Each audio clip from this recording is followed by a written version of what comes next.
오늘 주님이 세우신 교회라는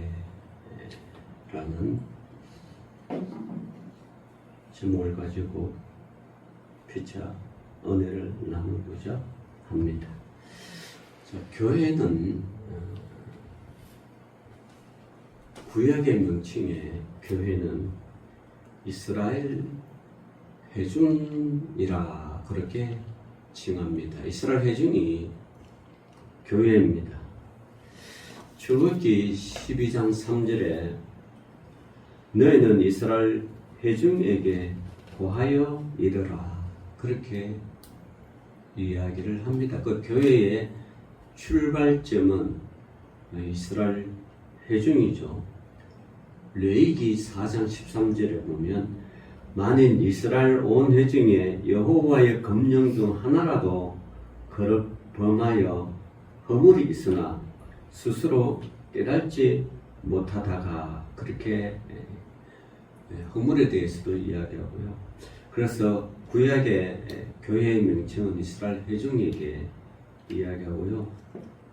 거의 또 세월이 좀 흐르면 다윗 시대에 이스라엘 회중을 갖다가 하나님께서는 시온이라 그렇게 부릅니다. 시편 9장 11절에 보면 너희는 시온에 거하신 여호와를 찬송하며 그 행사를 백성 중에 선포할지어다. 교회가 이제 시온주의로 바뀝니다. 오늘도 여러분 이스라엘과 팔레스타인 하마스와 지금 전쟁 중에 있습니다. 그 하마스, 이 팔레스타인 두 개나 가자주의 하마스와 라파주의 이스라엘 팔레스타인 정부가 가자와 또 예루살렘 그 밑에 누구인지 기억이 안 나네. 하여튼 그게 정부가 있습니다. 그래서 지금 이스라엘 군인들이 아주 2월달에 갑작스러운 침략을 받아가 지금 계속해서 지금 이 하마스를 몰아붙이고 있습니다. 그래서 저쪽까지 이집트 국경까지 라파 지역으로 계속 몰아붙여가 거기서 아예 하마스를 소탕하려고 합니다. 그런데 이 하마스 이 군사들이 이 이스라엘 팔레스타인 백성들 속에 숨어 있기 때문에 누가 누군지 몰라요, 사실. 그렇지만 어쨌든 계속해서 이 이스라엘 군 당국은 라파의 어느 지역에 공격할 테니까 그렇지 않는 하마스와 관련이 없는 팔레스타인 사람들은 피난해라. 그렇게 피난 중. 근데 들려오는 소식은 피난 가운데 하마스 군사가 있다고 생각하고 포 쏘고 포탄 터뜨려가지고 그 하마스와 관련 없는 팔레스타인 사람들이 죽고 그러가 유엔 국제사법재판소에서는 이 이스라엘 네탄야후 총리와 그 군당국 아예 체포 명령을 내렸어요. 그리고 하마스에서도 하마스를 움직이는 그런 지도자를 체포 명령을 내렸어요. 근데 둘 다 억울하다는 거예요. 이스라엘 총리는 왜 우리가 먼저 기습을 당했는데 우리가 그렇게 국제사법재판소에서 체포 명령을 내렸냐? 그리고 하마스는 하마스에 들어 우리가 이때까지 핍박받은 민족인데 우리 저항했을 뿐인데 왜 우리를 그렇게 체포 명령을 내느냐? 그래서 지금 두 세력이 싸우는데 이 하마스 세력이 왜요? 시온주의자들을 몰아넣고 싶다. 그 이스라엘을 향하여 시온주의라고 그럽니다. 시온주의. 그래서 너희는 시온에 거하신 여호와를 찬송하라. 이걸 시온주의라고 그래요. 이스라엘 사람들을요. 또 이사야서 40장 9절에 보면 아름다운 소식을 전하는 자여 너는 높은 산에 오르라. 그러면서 예루살렘을 향하여 하나님의 구원의 선포를 이야기하는 거고요. 또 이사야서 62장 6절을 보면 나는 시온의 공의가 빛같이 예루살렘의 구원의 횃불같이 나타나도록 시온을 위하여 잠잠하지 아니하며. 그러니까 어떤 이스라엘 백성들을 시온주의라고 이제 그래서 구약의 교회의 명칭을 이스라엘 회중 그 다음에 시온주의라고 그러고요. 여기 이제 신약에 넘어오면 이제 정식 명칭인 교회로 이제 그렇게 명명이 된대. 교회는 이제 헬라어 에클레시아라고 이제 그렇게 하는데 교회. 이걸 누가 세웠냐? 마태복음 16장 18절에 보면 내가 이 반석 위에 내 교회를 세우리니 음부의 권세가 이기지 못하리라. 그래서 이때가 역사상으로요 교회를 핍박하고 교회를 업신여기고 교회를 멸시한 집단은요 하나님이 가만두지를 않았어요. 절대 가만두지 않습니다. 교회를 무너뜨리려고 하는 세력들은 그게 국가든 개인이든 하나님은 반드시 때가 되면 징벌하십니다. 그래서 저도 이게 조만간 지금 하나님이 참고 계시지만 저 북한의 김일성 왕조, 지금 김원정인데 그 왕조라고 그러죠. 뭐 그 선거가 뭐 그냥 말로 선거하는데 100% 찬성하잖아요. 그는 왕조가 아닌 이상은 조선시대 왕조도 선비들이 불의하면 죽음을 걸고 한 거 했는데 지금 북한은 그런 것도 아니에요. 뭐 완벽한 왕조예요. 그런데 교회를 핍박하잖아요. 기독교 교회를 핍박하는 제 1위가 지금 북한입니다. 근데 북한은 지금 하나님께서 때가 되면 지금 기다리고 있는 거죠. 심판할 사람들 점점 모으게 기다리고 있는 것이지 결코 북한에 존재하는 교회를 없애거나 교회를 사라지게 하거나 교회를 멀어지를 않죠. 가만히 하나님이 지금 잠잠하게 두고 계십니다. 그래서 우리 교사님들 참 북한 교회를 위해서 기도하는 게 참 우리가 들으면 참 가슴 아프니 하나님 얼마나 더 가슴 아프겠어요. 그죠? 하나님이 세우신 교회. 그런데 국가가 집단이 그 교회를 핍박한다? 하나님은 가만 놔두지 않습니다. 반드시 응징하고 반드시 보복합니다. 하나님은요 보복하시는 하나님이에요. 가만 놔두지 않아요. 자기 몸된 교회가 지금 계속해서 핍박받고 고통받고 고난받는데 어느 누가 그렇게 가만히 있겠어요. 저항하고 그렇게 하죠.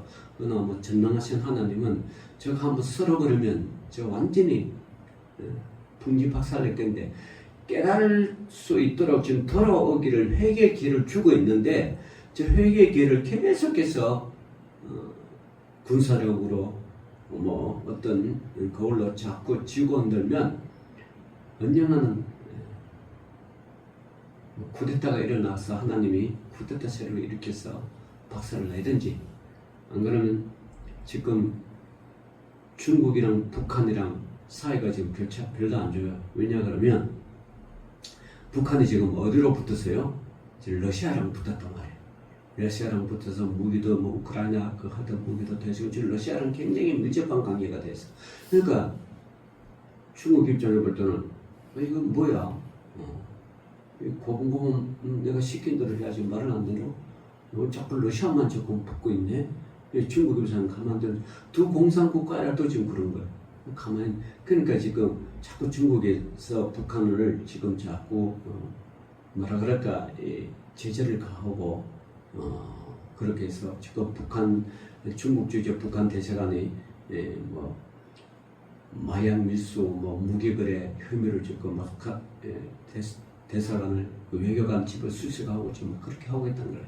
그러니까 어쨌든 다른 국가로 인하여 북한이 무너지든 내부에 의해서 무너지든 언젠가는 반드시 무너집니다. 무너질 수밖에 없죠. 원인은 뭐예요? 교회를 핍박하게 됩니다. 그렇다는 거예요. 네, 그래서 그렇게 하고 또 사도행전 7장 38절에 시내산에서 말하던 그 천사와 및 우리 조상들 관계 광야 교회에 있었고, 이 교회를 지금 현재 교회는요, 아무리 건물이 훌륭하게 지고 높은 건물을 지고 뭐 수백 년 되려도 결국은 이 교회는요, 천국의 영원한 교회가 있는 그것을 바라보면서 거쳐가는 광야교회. 광야교회. 자, 여러분, 광야, 천국교회는 하나님의 완전히 주관하지만 이 광야교회의 특징은 뭡니까? 광야교회의 특징은 오로지 주님만 바라보는 거. 광야는 아무것도 없잖아. 광야 아무것도 없어요. 오로지 행할 거는 하나님의 명령, 주님 바라보고 주님이 이래 가라, 이래 가고 저래 가라. 그게 이 광야교회. 제가 여러분의 집주마다 하나씩 제가 불과 기둥, 구름으로 있는 불기둥을 하는 그걸 주셨죠. 여러분, 우리 해맑은교회 이제 그게 이제 마스코트인 거게. 마스코트. 교회 성도가 늘어나면 우리가 그렇게 사진을 찍어서 만들어도 되나? 저 미국에 그 아메시 교회에 그 저작권이 있으면 모르니까 제가 또 편지를 보내가지고 이거 좀 수입을 할 수 있든지 그렇게 했으면 좋겠어요. 그래서 그 대문에 붙이면 나 예쁘다고 띠가면 할 수 없잖아. 그러니까 문 안에 이렇게 붙이든지 다 철문이시죠? 문 안에 붙이면 아무도 안 들어가니까 안 가면 냉장고에 붙이든지 뭐 어쨌든 그런 그게 우리 하나님 교회의 하나의 상징이고 그게 주님이 밤낮을 여러분과 함께 계신다는 이 임재의 상징이니까 진짜 소중히 성경 다음으로 이게 소중히 얘기해야 돼. 소중히 얘기해. 자, 그래서 이 광야교회라는 거예요. 자, 고린도 11장 18절에 너희가 교회에 모일 때 너희 중에 분쟁이 있다 함을 듣고 대강문은 이 교회는요 끊임없이 분쟁이 발생합니다. 자, 분쟁이 발생할 때 항상 여러분 항상 제가 여러분의 건면하고 하는 게 담임 목사의 편에 서서 항상 그분의 지도를 따르고 담임 목사 편에 여러분 서십시오. 그게 여러분 가정의 성년들 수가 맡하고 장로 편에 쓴다거나 다른 사람의 편에 서면 그는 반드시 깨어지고 헤어지게 되어 있습니다. 왜 그럴까요? 주님은 레위지파 제사장이고 오늘날 목회자잖아요. 장로는 여러분 교회의 성도로서 투표해서 뽑아는 그러니까 우리는 이제 장로교회니까 장로 정치를 하긴 해야 돼요. 그렇지만 장로는 회중의 대표 일성이지 하나님의 대표성이 아니에요. 그럼 그걸 이제 정확하게 우리가 아셔야 돼요. 하나님의 대표성은 담임 목사를 통하여 이루어가는 거지 장로가 통해서 이루어간다. 장로가 만약에 수틀리면 교회를 향하여 담임 목사를 대적하고 막 하면 여러분 어떻게 할 거예요? 어떻게 할 거예요? 우리나라 교단화법에 장로가 교회 세우는 법은 없습니다. 담임 목사를 세우는 것이. 법적으로도 그렇고 하나님이 세우신 것도 그렇고 그게 그래서 여러분 어떤 교회의 분쟁에서는 담임 목사에 따라 그걸 기도하고 함께하고 그래 가야 여러분이 자자손손 참 하나님의 복이 흘러가지 장로 이렇게 해버리면 이거는 분쟁이 일어나. 제가 우리 서울제일교회 저쪽에 모교에 모교는 아니지만 하여튼 서울 올라서 그 교회 그 장로 여러 명이요 끊임없이 담임 목소리를 흔들었어. 끊임없이. 제가 쭉 지켜본 결과 담임 목소리를 흔들고 했던 그 장로를 말로가 별로 좋지 않아요. 안 좋아. 제가 그걸 봤잖아요. 경험했잖아요. 돈이 많고 막 교회를 지었고 막 자주우지 할지라도 결국은 하나님은 그 담임 목사에게 권능을 줘가 이렇게 이끌어가는 거지 장로를 통해서 이끌어가는 게 아니에요. 장로는 끊임없이 담임 목사와 대적하는 게 아니라 담임 목사와들을 도와서 협력해서 교회를 세워나가는 거예요. 장로, 권사, 집사들이 그런 거예요. 임직자들이 그런 거예요. 세워서 교회를 협력하고 세워서 이렇게 성장시키고 해 나가는 게 그것이 임직자들의 역할이지. 그 임직자라고 담임 목사 등 늘 대적하고 성도를 새롭게 세우고 이러면 안 된다는 거예요. 그게 여러분 출애굽기에서 다 나왔잖아요. 어떻게 된다는 거. 그렇게 나오게 돼. 어쨌든 그러니까 분쟁이 있을 때는 여러분 담임 목사에서 하나님 편에 서십시오. 그게 옳은 것이. 비록 담임 목사가 부족하고 약하고 연약하고 뭐 어떤 결정한 게 잘못됐더라도 그 책임은 누가 져요? 그 책임은 하나님께서 지십니다. 하나님이 책임. 담임 목사라서 잘못하면 하나님께서 담임 목사 치료하실 것이고 그 반드시 이렇게 하는 거지. 내가 하나님이 돼가지고 하겠다. 엄청난 교만이죠. 하나님을 대신할 수가 없어도 우리 인간은. 자, 그리고 에베소서 1장 22절에 만물을 그 발 아래 복종하게 하시고 그를 만물 위에 교회의 머리로 주셨느니라.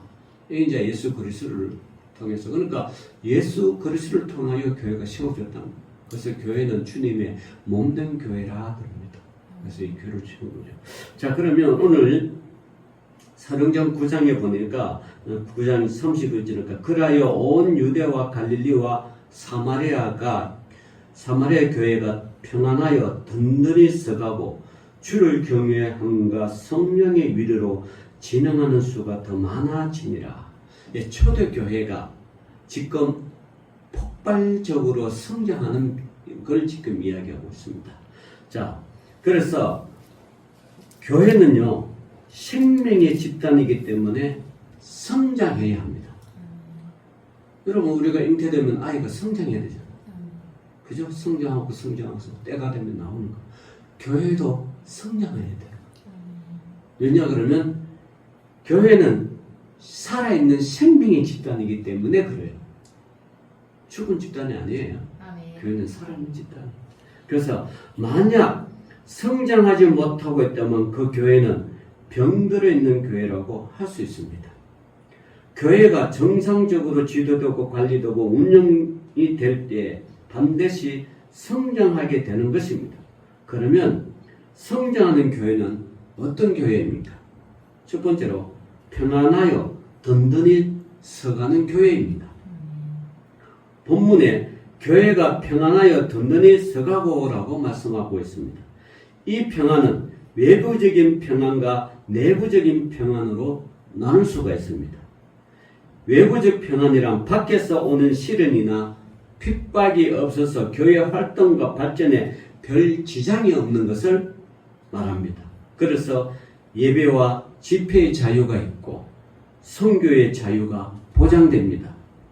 내적인 평안은 성도들 간에 어떤 마찰이나 충돌이 없이 한 마음으로 협력하여 나가는 것입니다.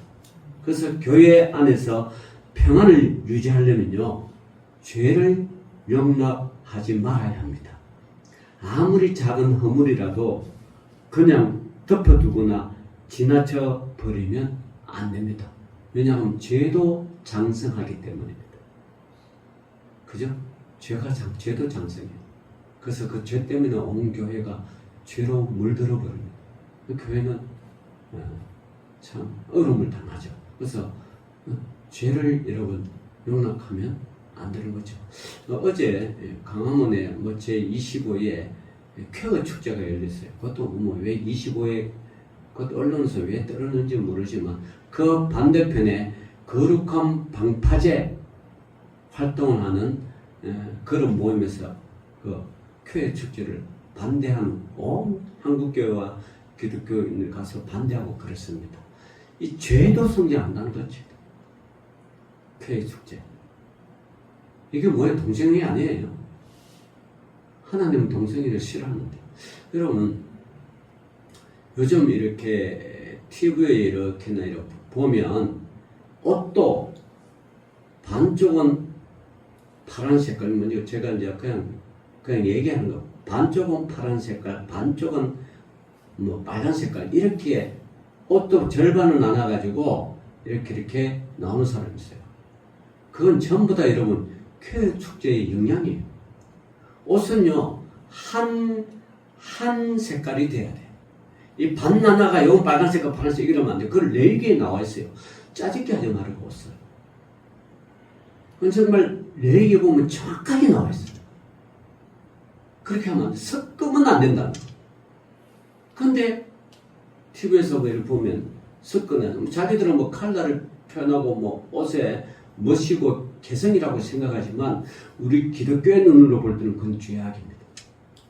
그러니까 그런 눈이 좀 보는 눈이 있어야 돼요. 보는 눈이.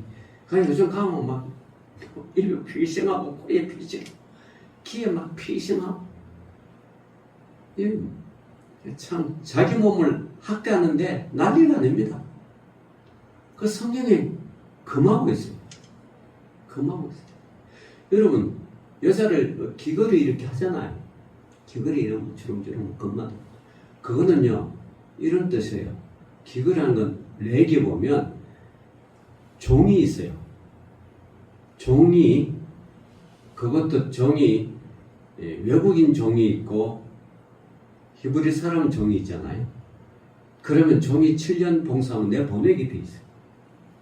내보내야 돼. 그게 율법적이에요. 이스라엘 내에서 악을 더 이상 심지 않겠다 그렇게. 그런데 그 히브리 종이 주인이 너무 좋아. 헤어지기도 너무 싫어.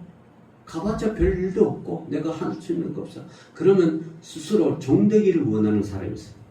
그럼 그 표정이 뭐냐? 그걸 문설지려가 기를 떨고 버려. 기를 떨어서 기거를 해줘요. 내가 이 집이 종이다. 자 오늘날 그러면 뭐요? 이 기거를 한다는 거는 종이라는 뜻이에요. 종. 누구의 종인지 모르지만 나는 당신의 노예라는 뜻입니다. 근데 사람들 다 노예가 좋다고. 여러분 우리는 기독교는 자유인이에요. 네? 헬라인이나 누구나 예수 믿는 사람 다 자유인이지 노예인이 아니에요. 응? 그죠? 뭐 모르죠. 여자들은 자기 신랑한테 하나 당신 종이한테 떨궈서 그런 건 뭐 할 수 있겠지만 근본적으로는 자유인이에요. 죄로부터 노임을 받은 사람. 그러니까 이런 거 하면 안 돼.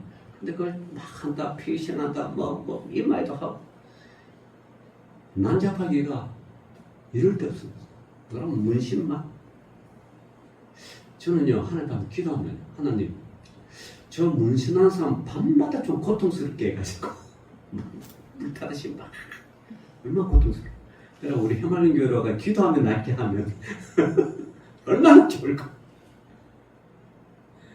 이게 뭐 축구 선수, 야구 선수, 운동 선수, 온 세계가 문신해서 얼마나 불행하게도 차범근 아들 차두리 온몸에 문신이에요.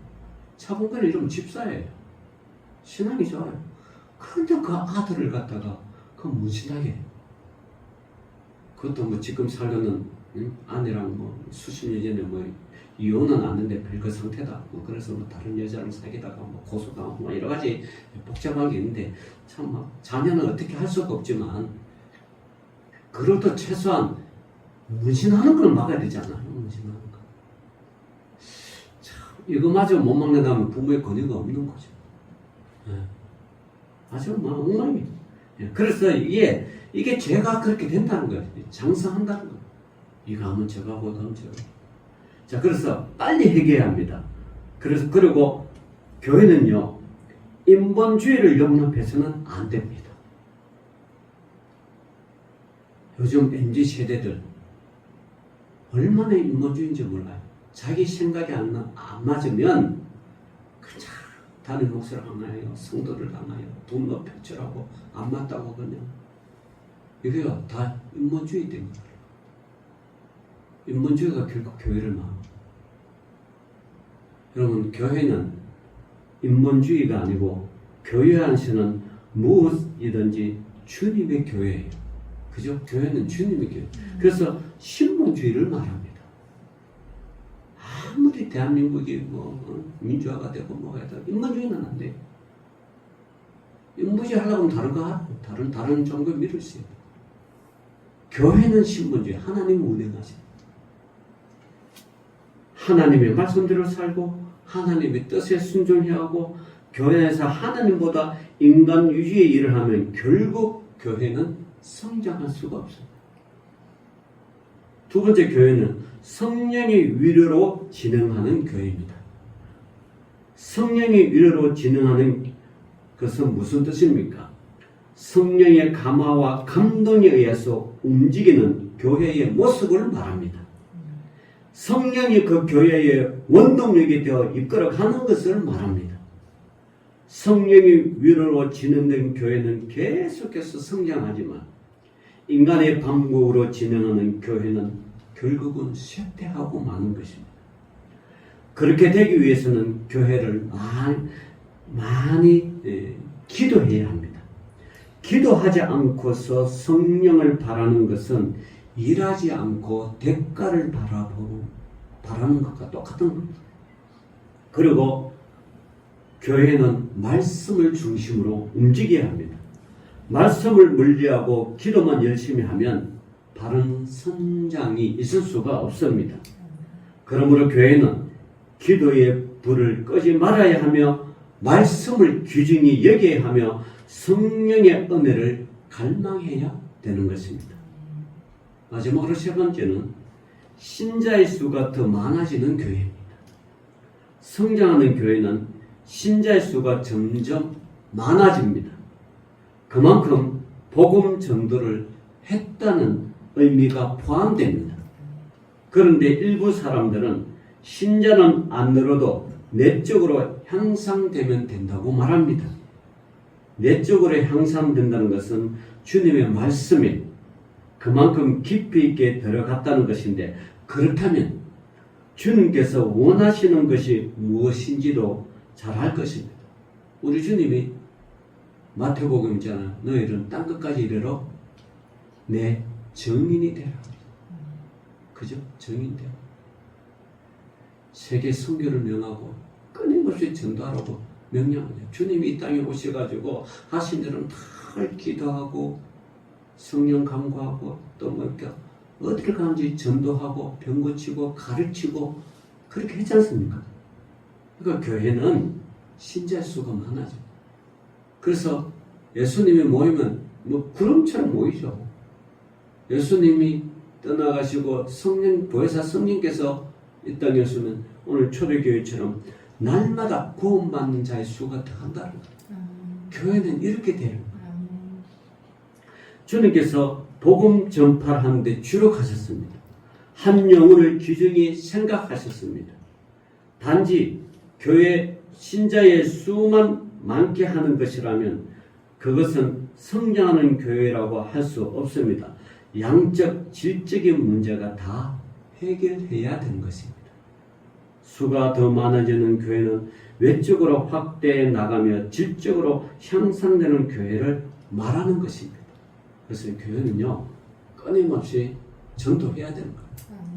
뭐 듣든지 안 듣든지 어쨌든 간 전도를 해야 되죠. 그래야 교회를 찾고 오게 해서 와야 성령께서 그를 역사하고 그와 함께 하는데, 이 또 교회도 이런 교회는 바다와 같이 넓어야 돼요. 바다는 모든 물을 다 포용하자. 바다는 강 속에 강물에서 자라지 않는, 강물에서 없는 고기들도 바다에는 많아요. 그죠? 그래서 바다에는 청들이 있잖아요. 저 깊은 심야에 진짜 불 켜놓고 돌아다니는 자체적으로 자가 발생 물고기가 있어요. 쫙 있어요. 그리고 거기는 청별로 사는 거예요. 얕은 데는 얕은 물고기를 살고, 좀 깊은 물 깊은, 더 밑에는 더 깊은 심야 깊은. 또 심야로 내려갈수록 안 보이기 때문에, 그리고 그 압력이 세잖아요.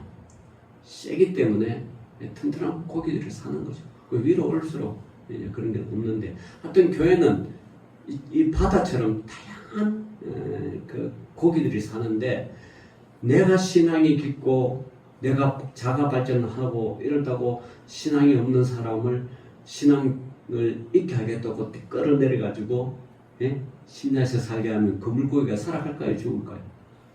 못 사는 거예요. 살 수가 없어요. 교회가 참 위험한 게, 물론 교육을 해야 되죠. 가르치고 해야 되죠. 그 성장하게 하신 분은 하나님이시죠. 성령께서 성장하지 내가 강압적으로 성장이 안 되는 거예요. 예? 그러니까 하나님께 맡기고 기도하고 가르친 것밖에 없어요. 그냥 이렇게 하라 저렇게 하라 율법적으로 하면 안 됩니다. 사람은 튕겨 나갑니다. 왜냐하면 감당이 안 되잖아요. 나는 그렇게 못하는데, 나는 그렇게 안 되는데, 나는 형편과 사정이 그렇게 못하는데, 못 깨는 사람은 자꾸 교육시키면 튕겨 나가죠. 우리 교회가 실패한 이유 중에 하나가 그거예요. 안 되는 사람을 억지로 막 되게 할 거예요. 못 견뎌가 나. 저도 참 목회 이게 깨닫는 게 참 힘든 거죠. 예. 많이 튕겨 나갔습니다. 어떻게 할 수가 없어요. 담임 목사가 영적인 영생이 안 돼가지고 많이 튕겨 나왔는데 지금 우리 여기 계신 분 진짜 심야 같은 게 물고기들이에요. 압력도 견디고 햇빛이 안 보여도 스스로 자가 발전해가 그러고 어떤 일이 이 심야의 물고기는요 아래로 왔다 갔다 할 수 있어요. 근데 믿음 이게 그냥 심야에 살던 물고기는 밑으로 못 내려가죠. 위로는 갈 수 있을지 몰라요. 어쨌든 그런 거예요. 좀 믿음이 들어오는 사람들 믿음 다 연약하니까 나와 같지 않으니까 나와 같이 만들려고 하면 안 된다. 그건 누구의 영역이다? 하나님의 성령이야. 그냥 우리는 도와주고 위로해주고 잘했다 칭찬해주고 그래 내가 아프고 슬프고 그렇게 힘들구나 또 그렇게 해주고 또 뭐 물질이 있으면 또 하나님 이름으로 도움도 주고 도움 주되 여러분 절대 시험 들면 안 돼요. 그렇게 해서 세워 나가야 되는 거지. 나처럼 하겠다. 나처럼 살아야겠다. 자기도 완벽하지 못하는데 뭘 누구처럼 살아. 자기도 죄인이면서 죄인을 어떻게 따세요? 죄인을 구원하신 분은 오직 예수 그리스도밖에 없어요. 그건 하나님밖에 없다는 걸 깨닫고 여러분 교회는 그래서 교회는 누구든지 받아들이는 그런 교회가 돼가지고 신앙생활 할 수 있도록 그래서 신자 수가 늘어나고 많아지고 성장하는 그 성장은 하나님이 시키는 거죠. 그래서 참 그래서 양쪽으로 질적으로 풍성하게 하는 게 교회죠. 자 교조입니다. 교회가 성장하려면 교회로서의 사명을 다해야 합니다. 그리고 하나님의 은혜가 풍성해야 합니다. 교회의 성장은 하나님의 소원이시며 주님의 요청이 있습니다. 그러므로 꼭 성장을 이루어야 합니다. 그리고 많은 영혼들이 구원을 받게 되는 것입니다. 또한 그래야만이 하나님이 교회를 통하여 개인과 가정과 국가에 축복을 주는 거예요. 그 대표적인 게 이스라엘 국가잖아요. 하나님 말씀 전체. 다음은 이제 이게 참 너무 율법적이니까 구원하고는 이게 예수를 안 믿어서 그렇지 하나님도 저 이스라엘을 어떻게 역사할지 모르겠어요. 그런데 통계에 의하면 이스라엘은 8%가 예수 믿는데 이스라엘 국민에서 하여튼 교회는요 하나님의 몸된 교회이기 때문에 누구든지 교회 와서 안식을 취하고 위로를 받고 또 신앙 성장하고 그래서 믿는 자의 수가 날마다 더해지는 그런 교회가 되기를 주 이름으로 축원합니다. 기도합니다. 하나님 아버지 감사합니다. 날마다 수가 더하는 성장하는 교회 우리 해맑은 교회가 되게 하여 주옵소서. 예수님 이름으로 기도 올리옵나이다. 아멘.